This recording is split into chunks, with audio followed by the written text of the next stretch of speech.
Hey, Lake Du Bois. What up, what up? I mean, Lake Schwarzenegger. Put me a stamp on it.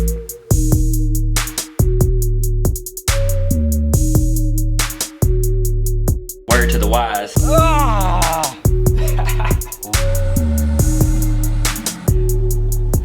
What's up? I'm just gonna snooze. We did it.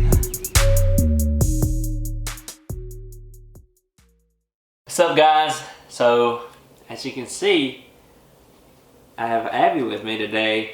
We're actually going to tell you a little bit about our story, how we met, stuff like that, what we've been going through these past few years, and just how we've got to where we're at. As you can see, we're pregnant, which I've already told you in a past video, but we're going to talk a little bit more about that and what the journey towards this is. Yeah. So, we met back in 2014, probably 2013 actually. It was actually 2013. Yeah, because we met at a Christmas party, actually on the way on a youth group Christmas party, and we talked on the bus, I think. Is that right? Yeah, you somehow got my number and texted me. Because we were all in the group for youth. Yeah. Had everybody's number. I'm sure. I didn't ask her for it, that's for sure. Yeah, you sure didn't. Just randomly got a text message. I don't know what it said though. Yeah, me either. And then we started dating in March. You know, 14. there's a month in there where I didn't even talk to you. A whole month of February. I had to make sure, you know, I treat decisions with weight. So I had to make sure I was gonna be able to date her. So whenever I finally asked her out, I knew I was wanting to go out with her. So it's kind of embarrassing. So it was like we had like these game nights. I think it was a Friday night. Friday night. And I've been meaning to ask her out all night. And the whole night. We're like, she knew it too, I guess. So yeah, everybody's basically gone at this point, and we're cleaning up or whatever. And we're just kind of. He's still playing pool with everybody else. That's still I think it was just me and you there at this point. No. Because wasn't nobody else there when I asked you, was it? Mm-hmm. Oh. I don't remember nobody else. I guess I was just so focused on her. Yeah, you were nervous. Yeah, I was terrified. I knew she was going to say yes, but still I was paralyzed in fear. Poor thing. So it was like, anyway, it was all night, and finally I asked her. I was like, you know what I'm asking you. I'm like, you know what I'm asking. Nope, made him ask. She made me ask, so what'd you say? Huh? What'd you say when I asked you? I asked you to be my girlfriend. I guess I told you, yeah. Yeah. I mean, here we are. Yep.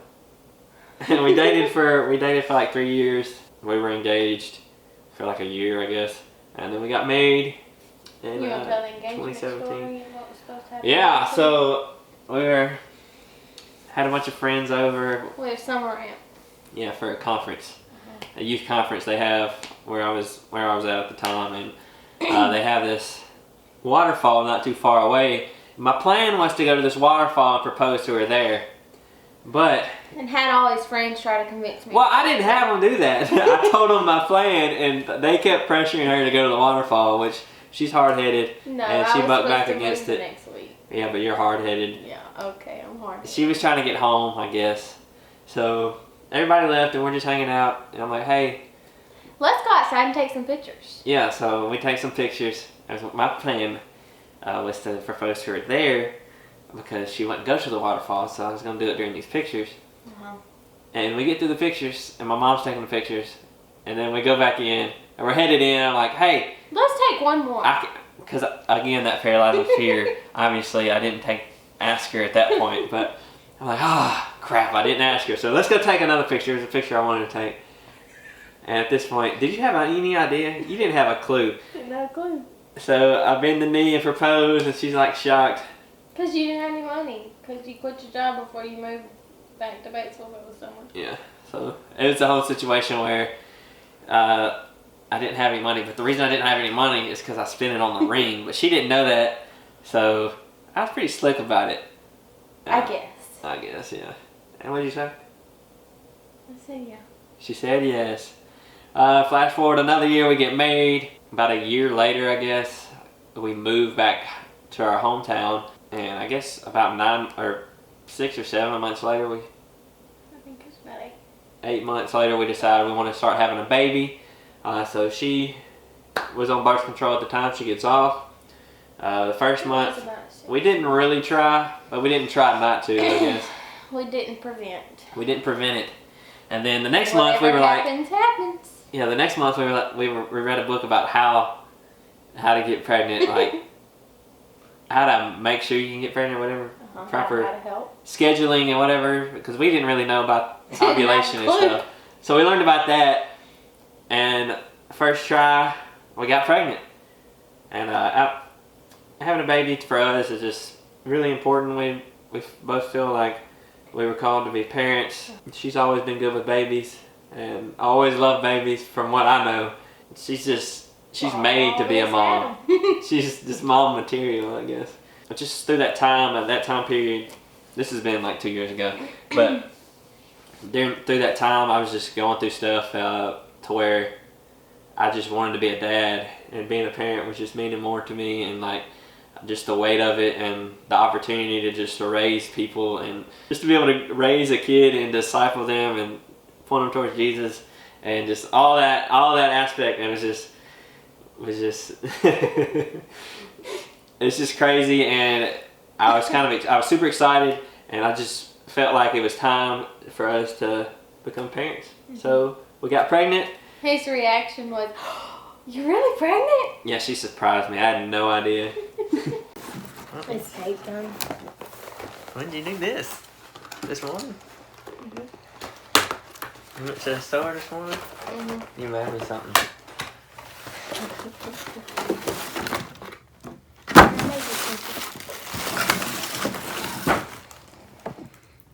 What's this mean?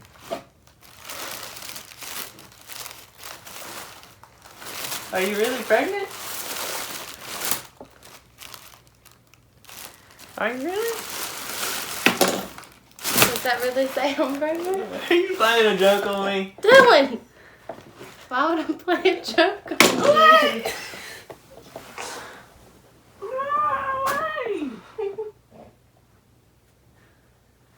This isn't real. This can't be real. Got some outfits? Mm-hmm. Where did you do that? The closet. Oh. You playing a joke on me? No, I'm not playing a joke on you.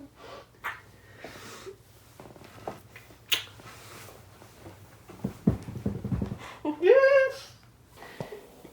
She got me. I'm gonna be a daddy. It meant a lot.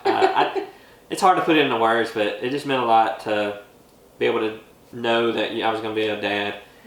So we took a test on Valentine's Day, just because it was close to the time where we should be able to see if we were pregnant or not, and well, we were, so then I surprised him. So called the doctor, scheduled an appointment for like March, went in and everything looked good, had an ultrasound, I guess he measured well. Everything went pretty smooth. Pregnancy was what I expected pregnancy to be. Wasn't the easiest thing, but we made it. So had a couple other appointments. Everything still looked good, and then we went to like 18 or 19 weeks. Yeah, we were like 18 weeks and had another appointment with an ultrasound, which was supposed to be to tell us what the gender was. So when we were waiting, we were trying to figure out how we were going to tell everybody else what the baby was going to be after the ultrasound. Yeah. Never figured out what we were going to do, but we tried. So we did the ultrasound, and the tech was asking if we'd felt him move or anything, because it was about the time to be able to feel him. We said no, which I didn't think anything of it. Did you see a difference from the first ultrasound to that one?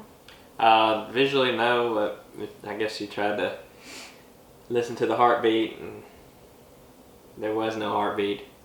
Yeah. So she called the doctor in the room, we were like, we didn't know we were just like shocked, really. We didn't really know how to process it at the time. But she called the doctor in the room.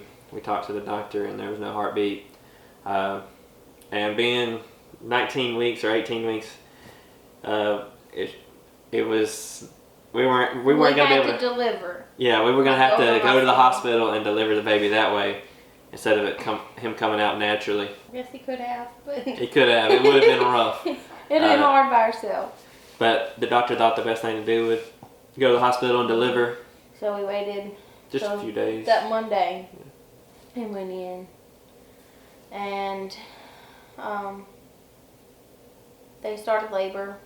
A couple hours later, I kind of started feeling something, but it wasn't bad. So we just continued to labor. I think we only had to get to like a 5 or something, because he was smaller than normal babies. Yeah, he could fit in your palm. Yeah, he was smaller than my hand. Just kind of crazy. Yeah. Like he was growing, but fit in my hand when he was born. Yeah, and up to that point, I mean, there was nothing wrong with the baby. Yeah, everything was perfect. He still was. I think she said he probably passed within a couple days before that ultrasound. So we caught it like right after it happened. So it wasn't like he had time to even try to, I guess, be born by himself. Yeah. Whatever. So, it is. yeah, so they induced you, and Uh-huh. the next day we had a baby, except he wasn't alive, obviously. Yeah. And we held him and let the family hold him.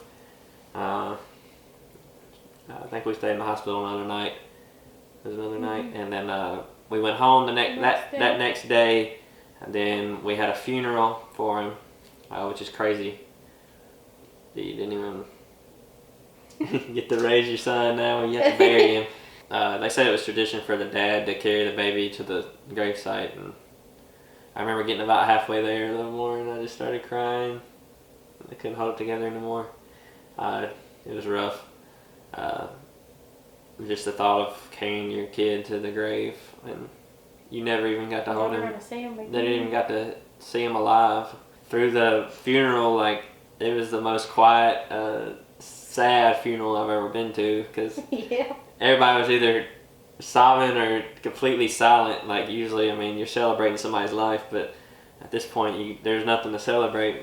You never even got the chance to having a life, so it's even sadder through that. Yeah. And those next few weeks were super rough, especially on Abby emotionally. We didn't do anything really, just sit at the house, and she cried all day basically. By myself, because he had to go back to work. Eventually, but for the first few weeks I didn't. And it's just hard being there for her while she's crying, and I don't know, I guess looking back at it, I kind of held it in. And A little too much. Yeah, I didn't really mean to. It's just I guess what guys do is just stuff it down emotionally, because I wanted to be there for her and take care of her, and it's hard to do that when you're breaking down too. But just You wanted to be strong. Yeah, I wanted to be strong, and I just wanted him to feel weak, yeah, so I could comfort him. He didn't let me do that. So if you ever go through something like that, guys, fellas, Bottle it up. just let it out. I mean, it's hard because your default is to be strong or whatever. You really just have to dig deep, get in touch with that. So Let your partner know how you really feel. yeah, most guys, because we're not really in touch with our feelings and stuff like that. So most guys are just gonna, with being lazy, mentally lazy, they're just gonna say they're okay, when really if they would just dig deep, they can tell they're falling apart. That's just kind of what we went through. I really didn't know until I was looking back at it that I was withholding emotionally. I thought I was just being strong. But fast forward a few months later, we're pregnant again. We lost Madden in June, so by September we found out we were pregnant again. And I didn't really feel pregnant that time at all. Like, there was no pregnancy symptoms. I wasn't tired.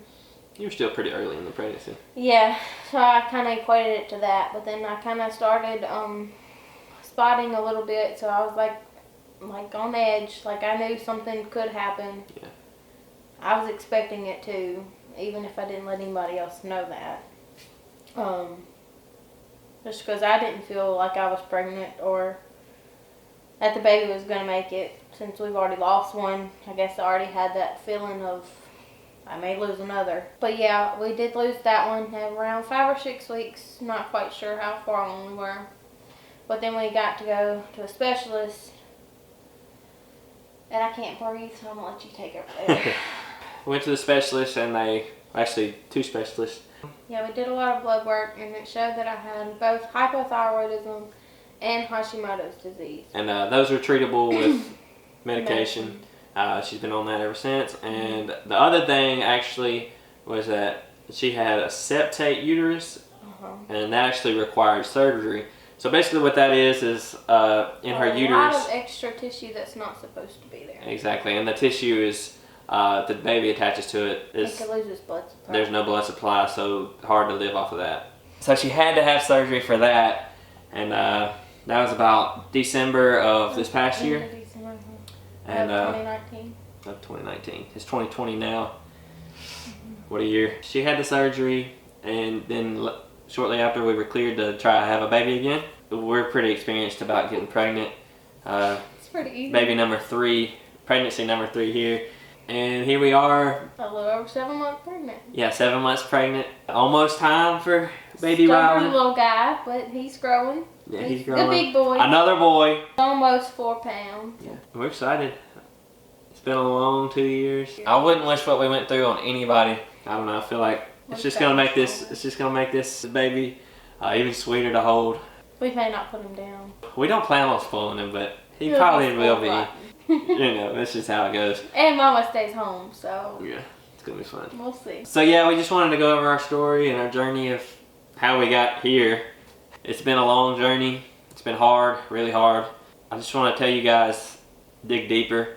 It's not gonna be on the surface. You're not gonna know how you're feeling because you've never had to dig deep like that, and you never had to be introspective like that. But just pay attention to how you feel.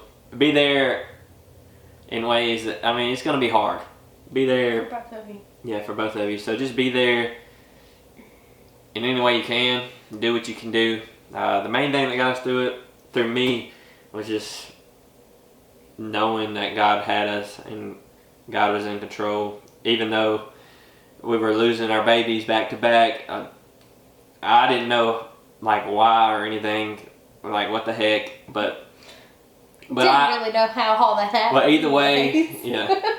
Either way, I trusted God because I knew He was in control, no matter what. Even if we lost everything, I just had determined in my head to keep my eyes on Jesus, and God forbid it. But even if we lost this baby, it's going to be super hard. I'm not saying it's easy to trust God or anything, but that's just.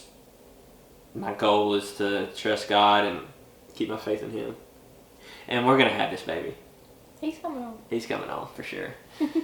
So even if I deliver him at home, he's coming home. Keep the faith, man. He's got you. No matter what. Even if everything's going wrong or if everything's going right, He's in control and He's with you no matter what. Whether you're on the top of the mountain or in the valley. So, through it all, I just knew He was with us, and I feel like that helped us be strong. Make sure your partner knows that they can lean on you and trust you, that you're going to be there for them, whatever emotion they may put out. She's talking about anger, or they're crying, or whatever. Just be there Either to way. support them. Make sure that you have the support that you need, male or female. Yeah, no matter what, just be honest and vocal about what you need. And you're not gonna. It's less likely that you're gonna get what you need unless you say it. People can't read your mind. So if you need help, ask for help. No matter how hard it is. Baby Madden's due date was actually on October 27th, and hopefully this video comes out that day. It's been a few years in the making. I just wanted to tell you guys about it because I don't feel like I really went into depth about it. and hopefully this video will help some of you that may be going through this, or maybe in the future. But if you need anything or want to talk to us, put it down in the comments or reach out to us on the social media. So yeah, appreciate you guys staying tuned to our story, how we met, and how we got here, and everything in between. It's definitely not the path we wanted or expected, but it's the path that we were on, and we're still going. We're still here. Hanging in there. Hanging in there. See you guys next time. If you want us to talk about any of these topics or anything like this more, just let us know. We're both kind of out of our comfort zone here, because I'm having to dig into my emotions a little bit, and she's having to talk. We want to do it, and if y'all want it, we'll do it. So yeah, see you guys next time.